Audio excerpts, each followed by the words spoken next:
Hello guys, educational hub पर आप सभी का स्वागत है और मैं हूं आपकी एजुकेटर पल्लवी।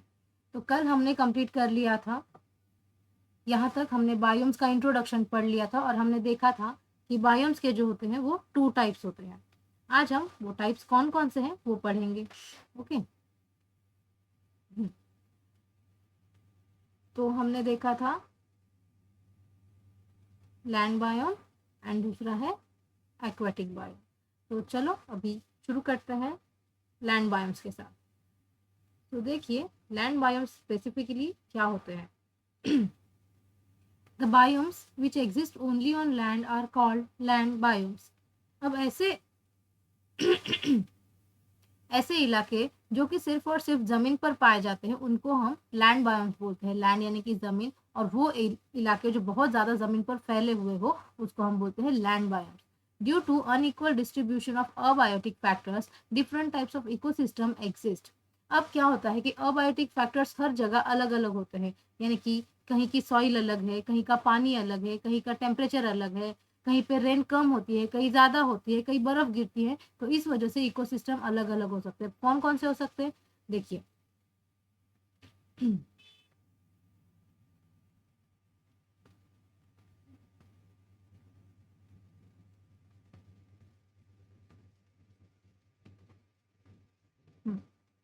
हो सकते हैं grassland, evergreen forest, desert, island ecosystem, इंटेगा और ट्रॉपिकल रेन फॉरेस्ट। इतने इकोसिस्टम्स आपको लैंड फॉर्म में देखने को मिल सकते हैं। ठीक है, तो फिर अब देखिए, यह है ट्रॉपिकल रेन फॉरेस्ट, यानी कि यहाँ पे हमेशा ही बरसात होती रहती है। टेम्परेट यानी कि पतझड़ वाला जंगल, यहाँ के पत्ते हमेशा पीले कलर के आपको दिखेंगे, बहुत सुंदर सा जंगल होता है। ये होता है बोरियल फॉरेस्ट, यानी कि यहाँ के जो झाड़ होते हैं ये नुकीले पत्तों वाले होते हैं, जैसे कांटेदार पत्तियां होती है यहाँ की। फिर है डेजर्ट, सवाना, और फिर है आपका ग्रासलैंड। ये बाकी जो 3 है ये एक्वाटिक के हैं, यहाँ गलती से आ चुके हैं तो आप इसको वहां मेंशन कर सकते हो। उसके बाद देखिए, ग्रासलैंड इकोसिस्टम क्या बोल रहा है। Grassland develop where rainfall is not enough to grow big trees, यानी कि ग्रासलैंड वहां बनता है जहां इतनी बारिश नहीं हो सकती कि बड़े पेड़ पौधे वहां पे उग सके या ग्रो कर सके, या वहां पे ऐसे पेड़ आए जिसको बहुत ज्यादा पानी लगता है। अब vast growth of grass is found in this ecosystem, यानी कि आपको यहाँ बहुत दूर तक, एक लंबे इलाके तक आपको सिर्फ और सिर्फ घास ही देखने को मिलेगी। क्या देखने को मिलेगी? घास। Longer summer and limited rain develop dwarf plants in these areas. अब क्या बोल रहा है कि बहुत ज्यादा धूप काला होने की वजह से यहाँ पे जो है सिर्फ आपको छोटे छोटे घास और छोटे छोटे पेड़ देखने को मिलेंगे। ड्वार्फ का मतलब होता है स्मॉल, स्मॉल। ठीक है, स्मॉल प्लांट्स आपको देखने को मिल सकते हैं। Animals like goat, sheep, giraffe, zebra, elephant, deer, chital, tiger, lion etcetera, ये सारे जानवर आपको यहाँ देखने को मिल सकते हैं। सिमिलरली वेरियस बर्ड्स, इंसेक्ट्स और माइक्रोब्स भी आपको देखने को मिलेंगे। माइक्रोब्स यानी कि माइक्रो ऑर्गेनिजम्स। ओके, देखिए यहाँ पे कुछ आपको इंफॉर्मेशन जमा करने को बोला है। What are the possible threats to grassland. अब थ्रेट यानी कि क्या? खतरा। तो अब एक ग्रासलैंड को क्या क्या खतरे हो सकते हैं ये आपको बताना है। ठीक है, एक मैं आपको बता देती हूँ कि यहाँ पे आग लगने के चांसेस बहुत ज्यादा होते हैं। ठीक है, क्यों? क्योंकि यहाँ पे धूप कंटिन्यू गिरती है, जिसके से घास गर्म आके आग लग जाती है। वो आपने मैग्नीफाइंग ग्लास वाला एक्सपेरिमेंट तो किया ही होगा, कभी ना कभी अपने जीवन में पेपर को जलाया ही होगा। तो वैसे ही यहाँ पे धूप जो है रिफ्लेक्ट हो होके गिरती है और फिर वहाँ आग लगने के चांसेस बहुत ज्यादा रहते हैं। उसके बाद सेकेंड क्वेश्चन है, ये आप होमवर्क करेंगे और बताएंगे कि ऐसा क्या हुआ था। Why did Asian cheetah become extinct in last century? Extinct का मतलब होता है विलुप्त हो जाना, विलुप्त। ठीक है, यानी कि वो दुनिया में ही नहीं है, वो खत्म हो चुके हैं पूरी तरीके से। तो ये हमारे सुंदर से एशियन चीता है जो यहाँ रेस कर रहे हैं। तो आप इनको देखिए और पता लगाइए कि ये क्यों एक्सटिंक्ट हो चुके हैं। ठीक है, अब यहाँ पे तीसरा बात तो यही बोला है कि आपको इसको इंटरनेट पे देखना था, तो ये तो मेहनत मैंने आपके लिए कर दी कि इसको यहाँ पे लाके रेस में उतार दिया। अब आप ढूंढ कर लाएंगे कि ये क्यों एक्सटिंक्ट हुआ, इसके पीछे क्या कारण था। ठीक है, चलिए आगे बढ़ते हैं। यहाँ पे एक आपको चार्ट कंप्लीट करने को बोला है। इसमें आपको बताना है कि ग्रासलैंड में कौन कौन से प्रोड्यूसर्स मिलते हैं, primary consumers, secondary consumers, tertiary consumers और डिकम्पोजर कौन कौन से तरीके के प्रेजेंट होते हैं। तो देखिए प्रोड्यूसर्स कौन कौन हो सकता है। ये है पार्थेनियम, साइनोडॉन, कुसली। अगेन साइनोडॉन हो सकता है। अब इनको खाने वाले कौन कौन है, इनको खाने वाले हैं काऊ, इनको खाने वाले हैं काऊ, डियर, रैबिट, लेप्टोकॉर्सिया, grasshopper, deer and mouse. इतने लोग जो है इन सभी को खाते हैं। ठीक है, उसके बाद अब ये सेकेंडरी कंज्यूमर क्या करते हैं, इनको खाते हैं। तो इनमें आते हैं snakes, birds, jackals, wolf, frog and lizard. जो रिपीट हो गए हैं उन्हें नहीं पढ़ रही हूँ।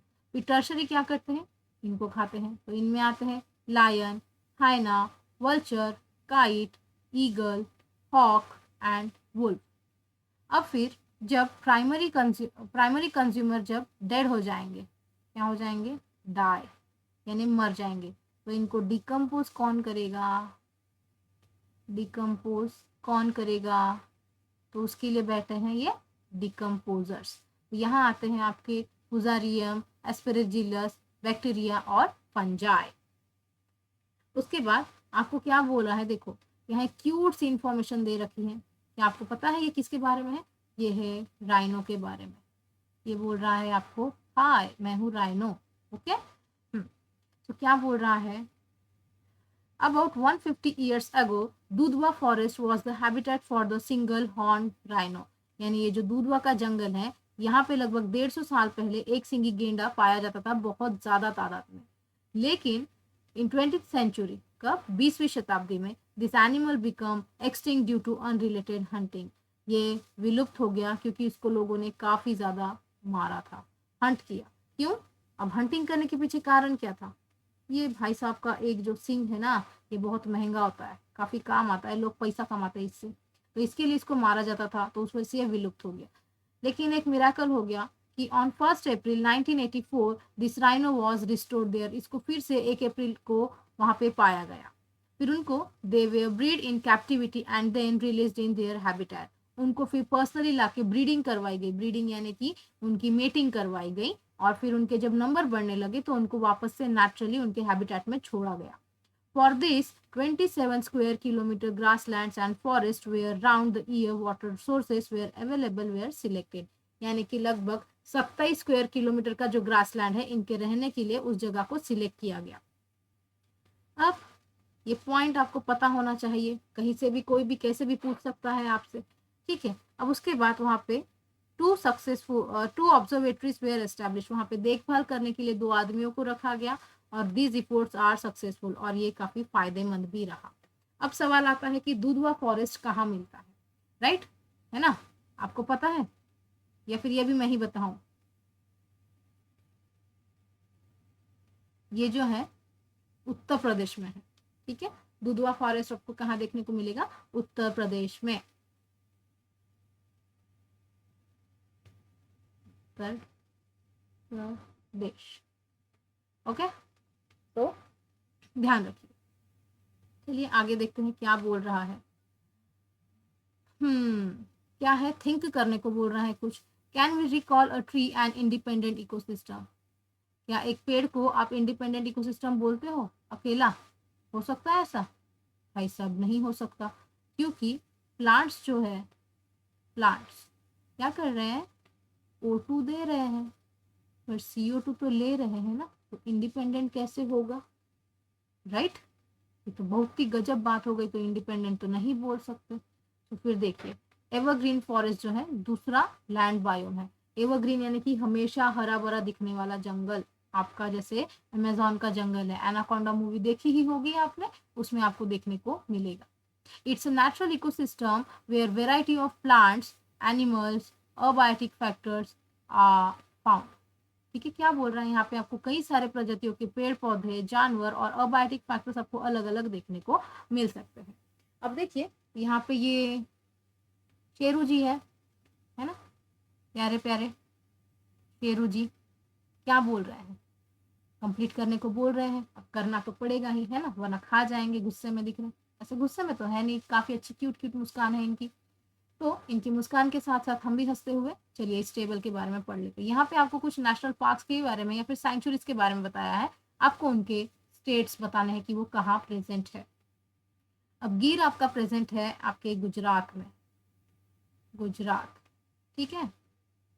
दाचिंगम आपका प्रेजेंट है जम्मू एंड कश्मीर में। रणथंभौर है आपका राजस्थान। दाजीपुर है महाराष्ट्र। उसके बाद काजीरंगा है आपका असम में, ठीक है। सुंदरबन वेस्ट बंगाल। मेड़घाट महाराष्ट्र अगेन।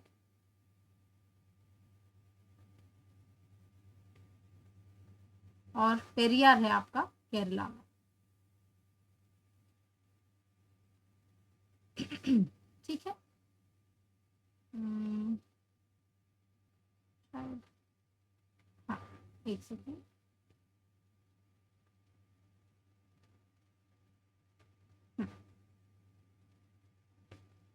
केरला में। ओके, आई होप ये टेबल आपको करना है लर्न, बहुत ज़रूरी है क्योंकि इसको match the following, fill in the blanks,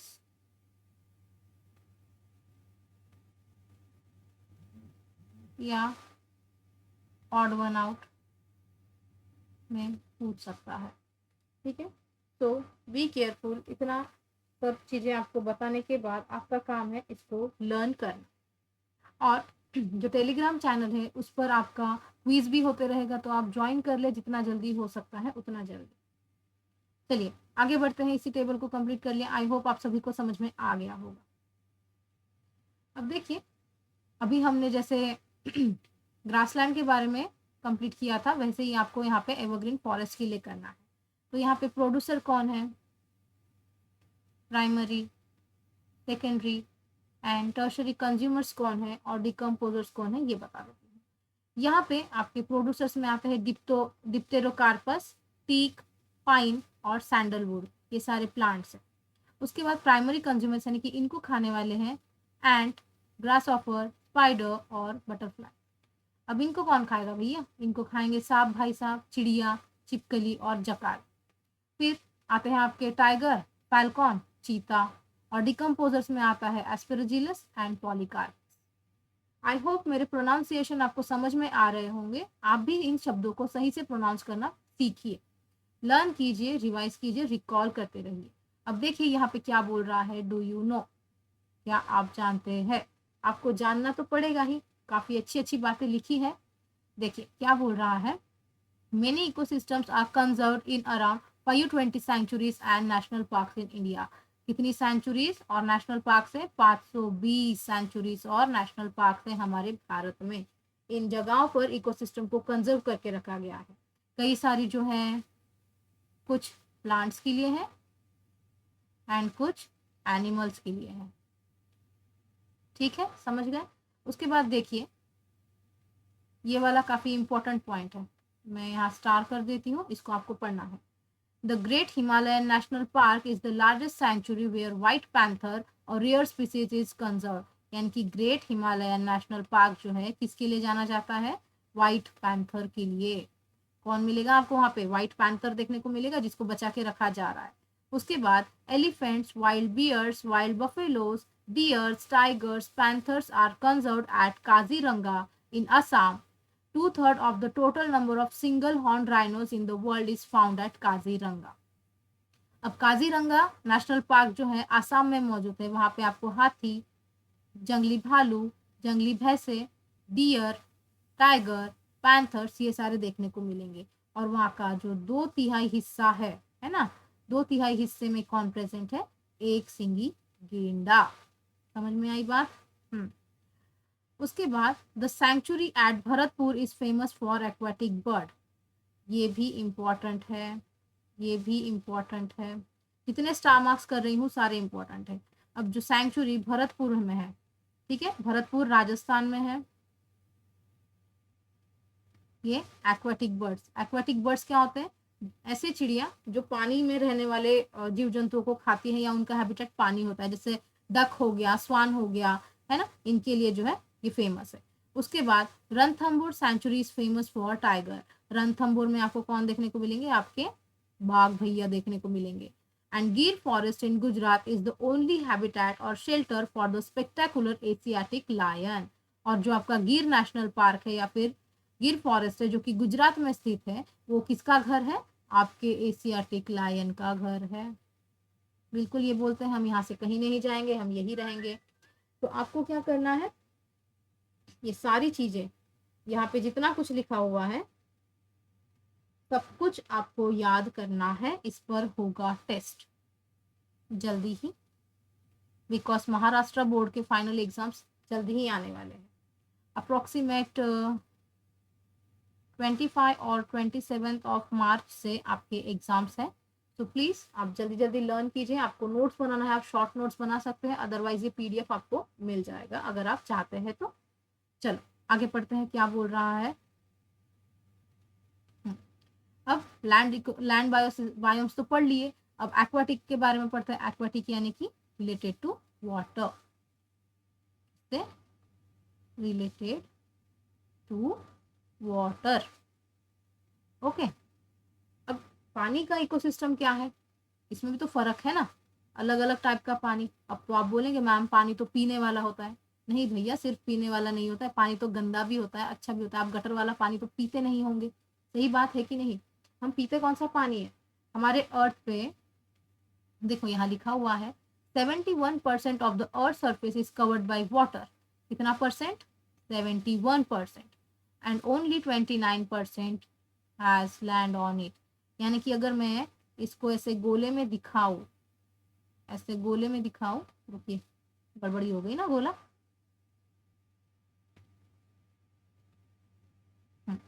फिर से बनाएंगे।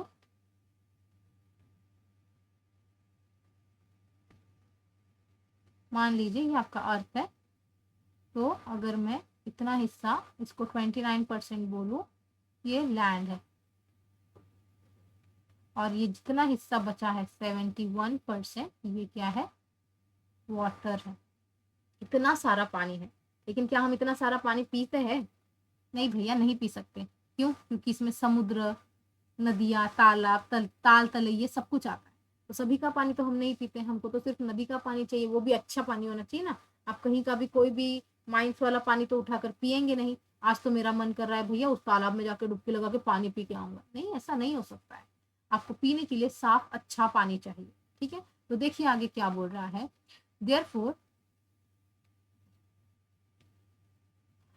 Therefore study of aquatic biomes become very important। अब पानी में इतने सारे जीव जंतु कैसे रहते हैं, इसके लिए हमें पढ़ना पड़ेगा एक्वाटिक बायोम्स के बारे में, यानी कि पानी में रहने वाले जीवन के बारे में, कि जो बहुत जरूरी है। According to area aquatic biomes are wide spread. अब एरिया के हिसाब से देखा जाए तो एक्वाटिक बायोम्स जो है काफी फैले हुए हैं। वाइड स्प्रेड यानी कि बहुत ज्यादा फैला हुआ। Types of aquatic ecosystems are fresh water ecosystem, marine ecosystem and creek ecosystem. ठीक है, अब एक्वाटिक में आता है फ्रेश वाटर यानी कि बहुत अच्छा साफ सुथरे पानी वाला इकोसिस्टम। एक आता है मरीन, जिसमें आप सॉल्ट वाटर के बारे में यानी कि समुद्र और सी के बारे में पढ़ते हैं। सी एंड ओशन दोनों अलग अलग चीजें हैं। और क्रीक इकोसिस्टम में आते हैं आपके आपके ताल तलैये, तालाब, ये सब पॉन्ड्स वगैरह, और या फिर कोई गड्ढे वगैरह जहाँ पे पानी हो, यहाँ मछलियाँ वछलियाँ कुछ रहती होंगी। ठीक है, मैं यहाँ आपके लिए नोट कर देती हूँ क्या है। इसको आप ड्रिंकिंग वाटर बोल सकते हो। मरीन में आप पढ़ते हो सॉल्टी के बारे में, सॉल्टी वाटर। इसमें भी दो टाइप्स आते हैं, सी एंड ओशन। आज तक आप पढ़ते आए होंगे सी या फिर ओशन एक ही शब्द है। भैया ऐसा नहीं होता। सी जो है छोटा होता है और ओशन जो है काफी बड़ा होता है। ठीक है, आपको अगर झूठ लगता है तो आप गूगल बाबा से इमेज देख सकते हैं कि क्या होता है। तो और उसके बाद क्रीक क्या होता है? गड्ढा होता है कोई भी। मार्श बोल लो, मार्श। ठीक है, पॉन्ड्स, ये सारे इसमें आते हैं। अब देखिए यहाँ पे एक एक्वाटिक इकोसिस्टम का इमेज दिखाया, कितनी सारी सुंदर सुंदर प्यारी प्यारी प्रजातियों की मछलियां दिखाई है। देखिए ये है, ये है, ये है आपकी क्लाउन फिश है ना, ये बहुत ज्यादा आपने किसी मूवी में देखी होगी, देखिए। फिर देखिए उसके बाद ये कितने सारे कोरल्स है, यहाँ पे कुछ ना कुछ आपको नई नई लाइफ्स देखने को मिल रही है। बहुत ज्यादा एक्सप्लोर करेंगे तो बहुत नई नई चीजें आपको जानने को मिलेंगी। अब देखिए पहला है आपका फ्रेश वाटर इकोसिस्टम। क्या बोल रहा है, ponds, lakes, rivers are included in aquatic ecosystem. अब एक्वाटिक इकोसिस्टम में यानी कि पानी वाले इकोसिस्टम में हम पॉन्ड्स, लेक्स और रिवर्स के बारे में पढ़ते हैं। The transition energy of the transition of energy in this ecosystem is through water currents and river. इसमें जो एनर्जी मिलती है ना जानवरों को, वो कहाँ से मिलती है, वाटर करंट से। वाटर करंट यानी कि क्या, सवाल आया, क्या होता है water current, what is water current. पानी में लगने वाला करंट नहीं होता भैया, पानी के बहाव को वाटर करंट बोलते हैं। ठीक है, जो नदियां बहती है ना फोर्सफुली, उसको हम करंट बोलते हैं। आने वाला पानी, बहता हुआ पानी इज वाटर करंट। उसके बाद decomposers are at the bottom of water reservoirs, यानी कि जो पानी जिस जगह पे होता है भर के, उसमें जो सबसे नीचे वाला एरिया होता है उसी में डिकम्पोजर्स रहते हैं। जैसे मान लो ये एक तालाब है, ठीक है भैया, इतना सुंदर तो नहीं है पर है। ऐसे लेयर्स है, यहाँ पे सरफेस है, सरफेस, ये मिडल और ये बॉटम। तो इस बॉटम रीजन में आपको डिकम्पोजर्स देखने को मिल सकते हैं। ठीक है, फिर क्या बोल रहा है, the decompose dead bodies of plants and animals convert into abiotic factors. अब ये डिकम्पोजर्स क्या करते हैं, कल भी बताया था, आज भी बताते हैं। डेड प्लांट्स एंड एनिमल्स को क्या करते हैं, कन्वर्ट करते हैं अबायोटिक फैक्टर्स में, है ना, कन्वर्ट इनटू अबायोटिक फैक्टर्स। ठीक है, उसके बाद observe such ecosystem around you and complete the following chart. अब आपके आसपास में आपकी नदियां वगैरह होंगी, तालाब होंगे, कुछ ना कुछ तो होगा, कोई ना कोई पानी वाला गड्ढा, आप गाँव घूमते होंगे, कहीं ना कहीं जाते होंगे, तो देखिए उस इकोसिस्टम में आपको क्या क्या चीजें देखने को मिलती है। और एक टेबल आपको कंप्लीट करना है फिर से, जैसे हमने ग्रासलैंड का किया है ना, एवरग्रीन का किया। तो देखिए यहाँ पे प्रोड्यूसर्स कौन होते हैं, प्राइमरी कंज्यूमर्स कौन होते हैं। प्राइमरी को हम 1 डिग्री, सेकेंडरी को 2 डिग्री एंड टर्शरी को 3 डिग्री ऐसा भी लिख सकते हैं। ठीक है, तो देखिए यहाँ प्रोड्यूसर्स कौन हो सकते हैं, एक्वाटिक प्लांट्स यानी कि पानी के अंदर रहने वाले छोटे छोटे पेड़ पौधे। जैसे मान लीजिए ये तालाब है, तो यहाँ है ना ऐसे प्लांट्स रहते हैं, ऐसे प्लांट्स रहते हैं।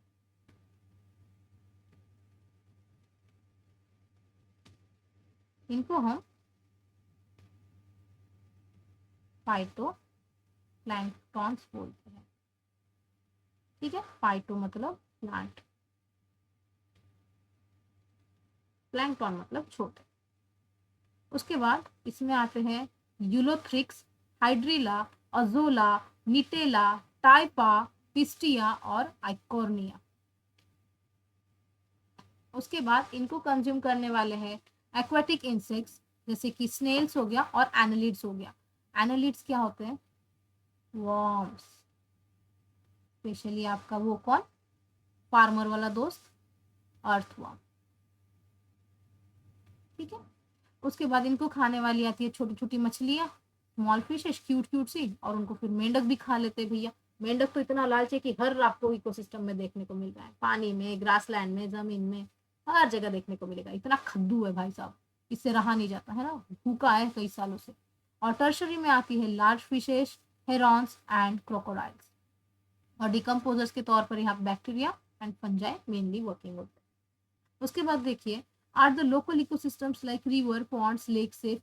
क्या आपके आसपास मिलने वाली नदियाँ, तालाब, ताल तलैये जो है सेफ है, आप हर जगह का पानी पी सकते हो भाई। कोई रास्ते के साइड में ऐसा गड्ढा सा ऐसे, उसमें गंदे से पेड़ लगे हुए हैं, उसमें भैंसे बैठती है, तो क्या वहाँ का पानी हम लोग पी सकते हैं, बिल्कुल नहीं पी सकते, है ना।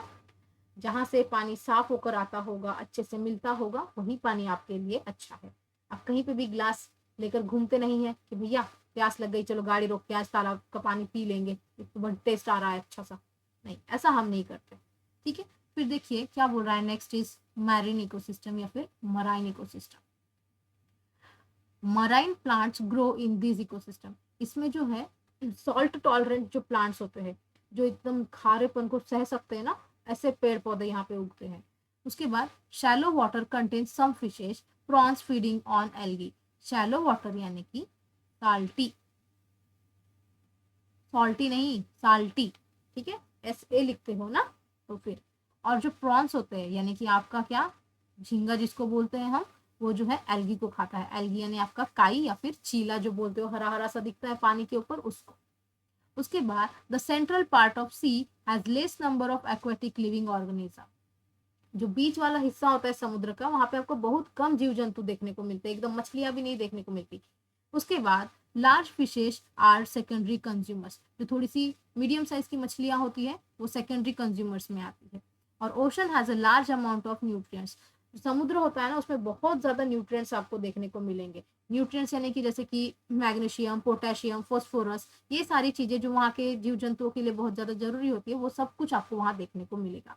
और the bottom of ocean has more number of decomposers. यानी कि समुद्र का जो भूतल है, नीचे वाला हिस्सा है, वहां पे आपको सबसे ज्यादा कौन देखने को मिलेगा, डिकम्पोजर्स यानी कि सड़ाने वाले जीव जंतु, सूक्ष्म जंतु। उसके बाद dead bodies of plants and animals waste materials are decompose by bacteria. Specifically यहाँ पे आपको बैक्टीरिया का काम ज्यादा देखने को मिलेगा। यानी कि अगर समुद्र के अंदर कोई पेड़ पौधा जानवर या फिर कुछ भी मर जाता है तो उनको सड़ाने का काम बैक्टीरिया करते हैं। उसके बाद ये मान लीजिए छोटी सी, अभी जैसी बनती है वैसी बन जाए। ये आ गई आपकी छोटी मछली, है ना, ये प्राइमरी कंज्यूमर है। इसने क्या किया, इस छोटे से प्लांट को खाया क्यूट क्यूट से। अब भैया ये तो अच्छी खासी हो गई, इसको खाने के लिए ये बैठी है यहाँ, थोड़ी सी बड़ी वाली। ठीक है, ये है सेकेंडरी कंज्यूमर। फिर आएंगे टर्शरी। हाँ, देखिए कितनी बड़ी मछली है ना।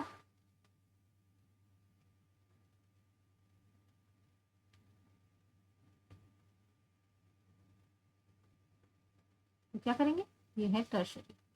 और फिर कौन आएगा आपका, डिकम्पोजर,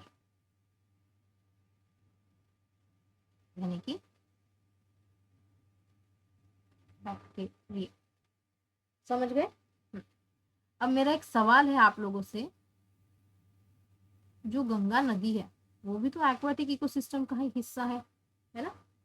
तो फिर वहां का पानी गंगा जल के तौर पे इस्तेमाल कहाँ होता है,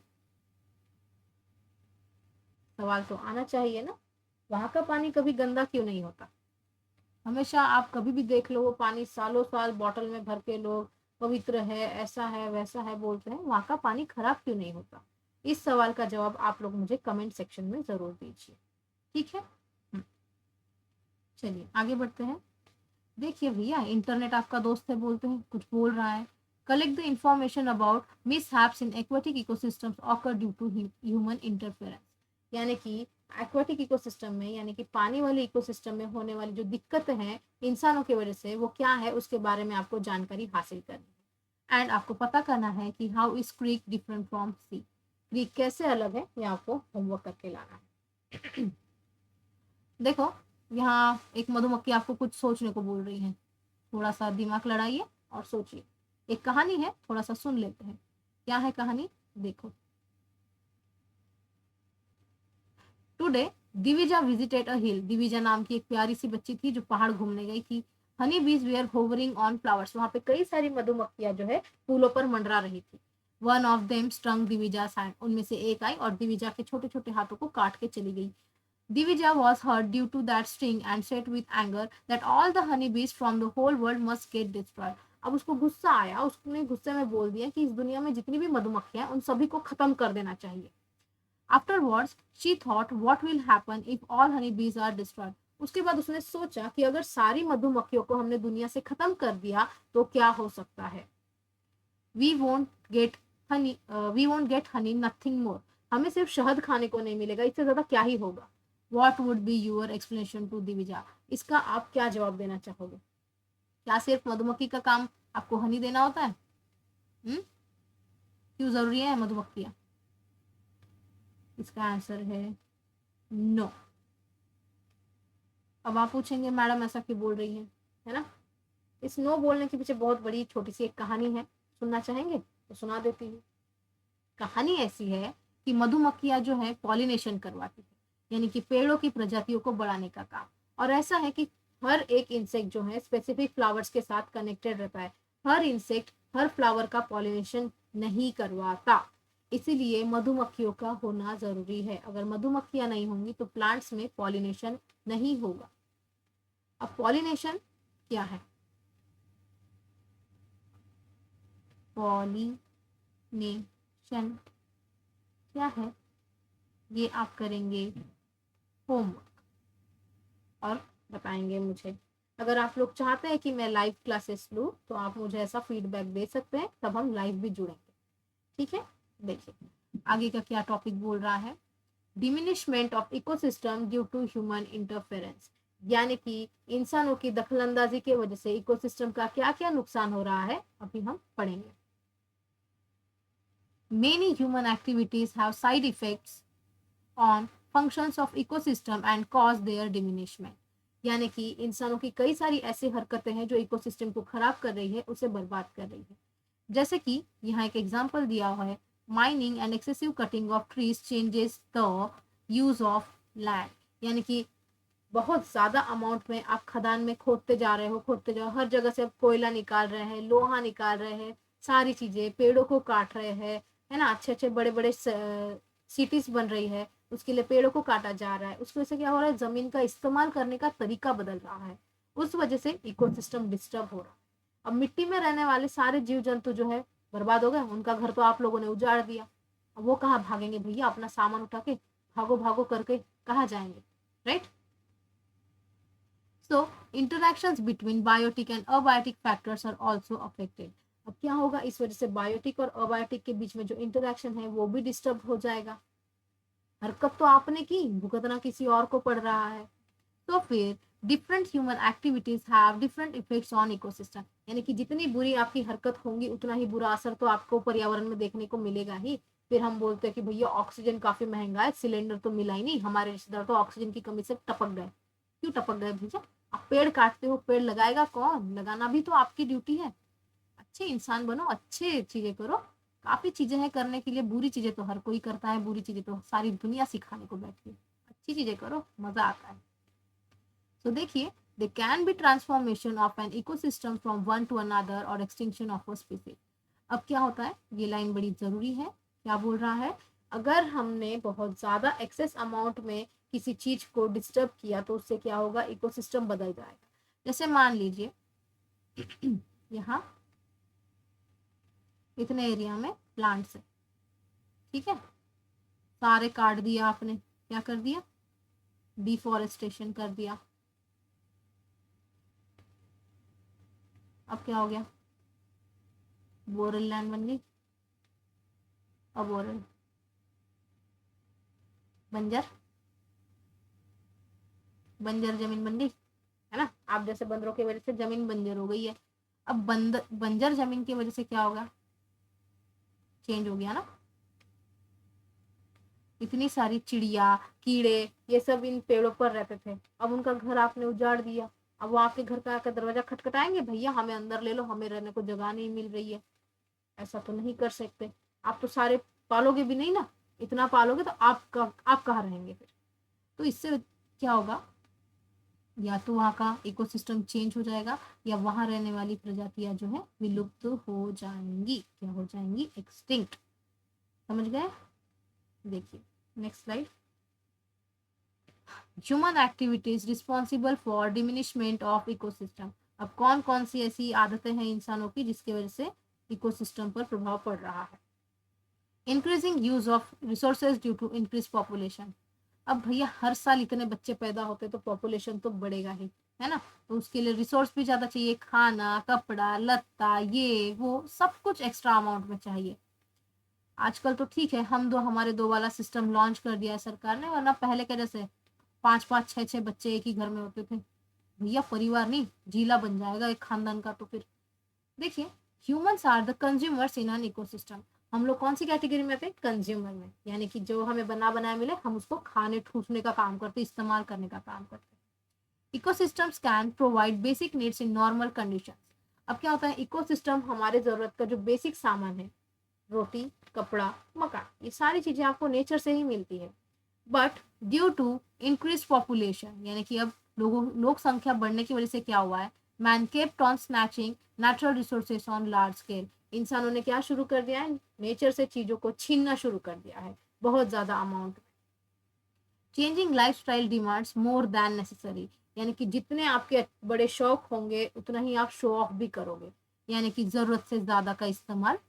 जितनी की आपको आवश्यकता है ना, उससे ज़्यादा का चीज़ें आप अपने घर में भर के रखते हो। हफ्ते में पहनोगे तो 2-4 कपड़े, खरीदोगे 100, राइट। रखने को जगह नहीं है, पहनने को कपड़ा नहीं है, फिर यही चीज़ें आप भी बोलते हैं। That has increase stress on the ecosystem and has generated vast amount of waste. क्या होता है, इसकी वजह से पर्यावरण पर काफ़ी ज़्यादा तनाव आ जाता है, जिसकी वजह से बहुत ज़्यादा वेस्ट बनने लगता है और इकोसिस्टम चेंज होने लगता है, क्योंकि खराब होने लगता है। उसके बाद है अर्बनाइजेशन। अर्बनाइजेशन यानी कि स्थापीकरण, लोगों का एक जगह से निकलकर दूसरी जगह जाके स्टेबल हो जाना, एक छोटे छोटे गांव बनाना, उसको हम बोलते हैं urbanization. Due to continuous process of urbanization, अब जैसे नागपुर जैसे सिटी को देख लो, कितना डेवलप हो रहा है। उस डेवलपमेंट के लिए जमीन तो इस्तेमाल हो रही है, जमीन पर के पेड़ पौधे सारों को नष्ट किया जा रहा है। अब हवा में तो महल बनेंगे नहीं, राइट। तो फिर more and more agricultural lands, marshland, wetlands, forest and grasslands are being destroyed for buildings and other basic facilities around. यानी कि अब ये स्थापीकरण करने के लिए कितनी सारी खेती, पानी वाली जगहें, वेटलैंड्स, जंगल, ग्रासलैंड सभी को बर्बाद करके वहाँ पे बिल्डिंग्स और बाकी सारी चीजें जो लोगों को लगती है आसपास की जरूरत, मार्केट हो गया, हॉस्पिटल हो गया, पोस्ट ऑफिस हो गया, फलाना ढिमकाना सब कुछ बनाया जा रहा है। लेकिन इसका नुकसान नेचर भुगत रहा है, जिसकी वजह से आगे जाकर आपको भी नुकसान भुगतना पड़ सकता है। Be careful, be protected. बोलते हैं ना, क्या कहना है वो एक विनाश काले विपरीत बुद्धि, बुद्धि को सही से इस्तेमाल कीजिए और पेड़ लगाइए। As a result of this human interference, ecosystem either change or get completely destroyed. अब इंसानों की इन दखल अंदाजियों की वजह से, इंटरफेरेंस यानी कि दखल अंदाजियों की वजह से इकोसिस्टम या तो बदल सकता है या तो पूरी तरीके से नष्ट हो सकता है। ठीक है। Industrialization and traffic. अब इंडस्ट्रीज बनना और ट्रैफिक का बढ़ना। देखो, raw materials required for industrialization are obtained by destroying forest. यानी कि इंडस्ट्री यानी कि कुछ भी चीज का धंधा करने के लिए, कोई नई नई चीजों को बनाने के लिए आपको जो कच्चा माल चाहिए होता है, रॉ मटेरियल चाहिए होता है, वो आपको जंगलों से मिलता है। इसीलिए हम जंगलों को क्या कर रहे हैं, काट रहे हैं। अब पेपर बनाने के लिए आपको बाम्बूस की या फिर प्लांट्स की जरूरत होती है। भैया जितने तोड़ते उतने प्लांटिंग भी तो करो। एक पेड़ को बड़ा होने में 15-20 साल तो लग ही जाते हैं, अच्छा खासा ग्रो करने में। हर एक चीज का एक इम्पोर्टेंस होता है। तो पेड़ों को काटने की वजह से this results in destruction of forest, इसकी वजह से क्या हो रहे हैं, जंगल बर्बाद हो रहे हैं। To provide the amenities for increased traffic, many times roads and railways are built through forest and wetlands। यानी कि इतनी ट्रैफिक अभी बढ़ रही है हमारे एरिया में, हमारे देश में, हर जगह देख लो ट्रैफिक ही ट्रैफिक। अब उनको जगह देने के लिए, उनको सहूलत देने के लिए कई समय ऐसा होता है कि रोड जो हो गया या फिर रेलवेज हो गए, है ना, रेल पटरियां हो गई, इनको जंगलों से, वेटलैंड के वहां से लगाया जाता है। आगे देखिए, टूरिज्म, लोग घूमने जाते हैं काफी तादाद में। People visit scenic places mainly for nature watch, यानी कि लोग घूमने जाते हैं नेचर को देखने के लिए, एंटरटेनमेंट करने के लिए, और ऐसी जगहों पर जहाँ पे ऐसे ही आप नहीं जा सकते without permission. A lot of amenities are created for this tourist, तो इन लोगों के लिए काफ़ी सारी सुख सुविधाएं प्रदान की जाती है, घूमने फिरने जाओ तो आप। This causes destruction of local ecosystem due to increase stress. अब क्या होता है, अब वहां पे सुख सुविधाएं बनाने के चक्कर में इतना आप तनाव दे देते हो इकोसिस्टम को कि वो बर्बाद हो जाएगा। भैया हम तो बर्बाद हो गए, ऐसी वाली कंडीशन है ना। उसके बाद देखो कुछ इन्फॉर्मेशन कलेक्ट करने को बोल रहा है। Visit any tourist centre near by, आपके आसपास कोई घूमने वाली जगह होगी वहां घूमने चले जाए। Collect information about effect of tourism on the ecosystem there, और वहां लोगों के घूमने की वजह से क्या बुरा असर पड़ रहा है ये आपको पता करना है। नेक्स्ट है लार्ज डैम्स, यानी कि बड़े बड़े जो बांध बांधे जाते हैं पानी को रोक कर रखने के लिए, उसको देखिए। डैम्स कवर वास्ट लैंड, अब डैम कोई छोटी सी चिड़िया तो है नहीं कि एक फंदी पर बैठ जाए तो भैया मेरा काम हो गया। इतने बड़े जमीन पर उसको बांधा जाता है कि इतना सारा पानी स्टोर करके रखना होता है उस बांध के अंदर, ठीक है। सो द फॉरेस्ट और grassland in that area get converted into aquatic ecosystem. Sorry guys.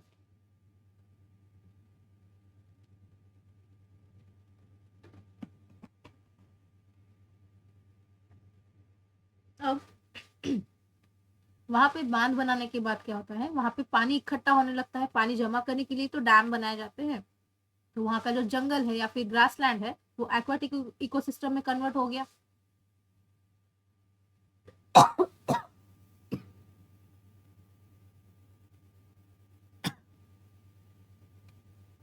इतना बोल बोल के खांसी आ जाती है। देखिए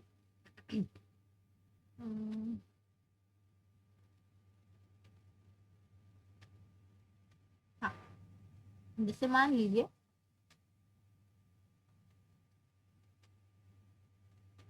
ये कोई जमीन है बहुत बड़ी सी, इतनी जमीन है फैली हुई, यहाँ से नदी बह रही है, बह रही है, ठीक है। नदी टेढ़ी मेढ़ी हो गई, टेढ़ी तो रहती है। अब इनको बनाना है यहाँ पे डैम, इतने इलाके में इन्होंने क्या कर दिया, डैम बना दिया। अब इतना इलाका तो गया ना, यहाँ तो सब पानी पानी हो गया, सब पानी से भर गया, वाटर। तो जो पहले लैंड इकोसिस्टम था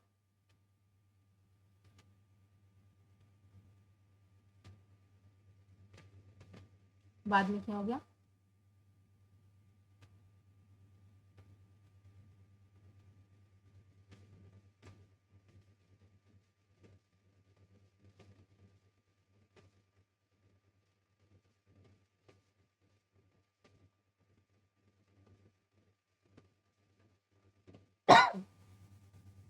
डैम बनाने के बाद वो एक्वाटिक इकोसिस्टम में चेंज हो गया, ठीक है। फिर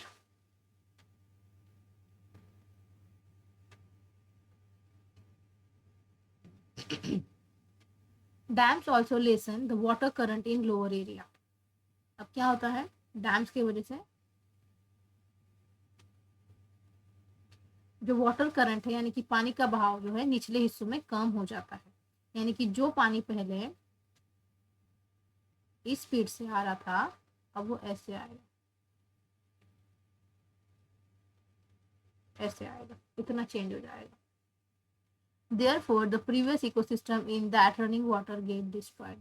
यानी कि पहले वहां जो इकोसिस्टम था ना उस बहते हुए पानी में, वो सारा का सारा बर्बाद हो जाएगा। अपने दिमाग का इस्तेमाल करो अगर आपके पास है। वैसे कितना होता है दिमाग, आपको पता है? मेल फीमेल, दो कैरेक्टर प्यारे प्यारे इस दुनिया के, इनमें कितना माइंड होता है आपको पता होना चाहिए, किलोग्राम में, ठीक है।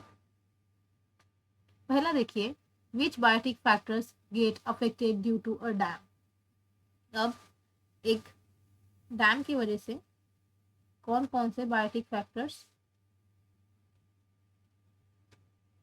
असर हो सकते हैं आपको बताना है। हाँ देखिए, एक तो वहां रहने वाले प्लांट्स, दूसरा फिश, ठीक है, तीसरा वहां पे और क्या मिलेगा, जितने भी हो गए पीपीसी, ठीक है, वो सब असर होंगे। फिर what will be the effects on biotic factors in the running water of the river. अब बहते हुए पानी का क्या असर होगा इन जीव जंतुओं पे। अगर मान लो बहता हुआ पानी एकदम से आके रुक गया तो वो टकरा के मर ना जाएंगे एक दूसरे से, वार युद्ध हो जाएगा उनके बीच में, ठीक है। आगे देखो वॉर्स के बारे में क्या बोला गया, लास्ट टॉपिक है, इसके बाद ये chapter done. differences and competitions over land, water, mineral resources or some economic and political reasons lead to war among human races. अब क्या होता है, ज़मीन के लिए लड़ाई, पानी के लिए लड़ाई, मिनरल रिसोर्स के लिए लड़ाई, या फिर कुछ पैसों का मामला होगा, राजनीतिक मामला होगा, इन सब की वजह से इंसानों में एक जंग छिड़ जाती है। उसकी वजह से क्या होता है, युद्ध हो जाते हैं काफ़ी, भाई ये मेरा ज़मीन है, मैं नहीं दूंगा अपना, ये तो मेरे खेत में पानी तू क्यों इस्तेमाल कर रहा है, ऐसा वाला सिचुएशन बन जाता है। उसके बाद heavy bombing and mine explosions are done in wars. जब ऐसे बड़े बड़े युद्ध चलते हैं, जैसे कि वर्ल्ड वॉर्स वगैरह हो गए, इसमें बहुत ज़्यादा बॉम्ब फेंके जाते हैं, माइंस किए जाते हैं, न्यूक्लियर बॉम्ब्स का इस्तेमाल किया जाता है, सो फिर उस वजह से भी ज़मीन का काफ़ी नुकसान हो जाता है। These are not only life threatening but also change or destroy natural ecosystem. ये सिर्फ किसी के जीवन के लिए खतरा नहीं है, लेकिन ये नेचुरल इकोसिस्टम को क्या कर देता है, खराब कर देता है। दस नेचुरल डिजास्टर्स यानी कि आपदाएं, जैसे कि भूकंप, ज्वालामुखी, बाढ़, सूखा पड़ जाना, ये काफ़ी सारे हद तक दिक्कतें देते हैं। Earthquake, volcano, floods and droughts and human interference results in changes और डिस्ट्रक्शन ऑफ इकोसिस्टम। और इंसानों के ज़्यादा टांग अड़ाने की वजह से जो है इकोसिस्टम या तो बदल सकता है या तो बर्बाद हो सकता है। Natural ecosystem must be protected as they maintain balance in the biosphere. Natural ecosystem को हमें बहुत जतन करके रखना चाहिए ताकि हमारे नेचर का जो है बैलेंस बना रहे। आई होप आप सभी को समझ में आया होगा आज का चैप्टर। आज के लिए इतना ही। Thank you, keep learning and take care. Video अच्छा लगा हो तो चैनल को लाइक कीजिए, सब्सक्राइब कीजिए और शेयर कीजिए, और टेलीग्राम चैनल को ज्वाइन करना ना भूलिए। Thank you for today. कल मिलेंगे नए चैप्टर के साथ।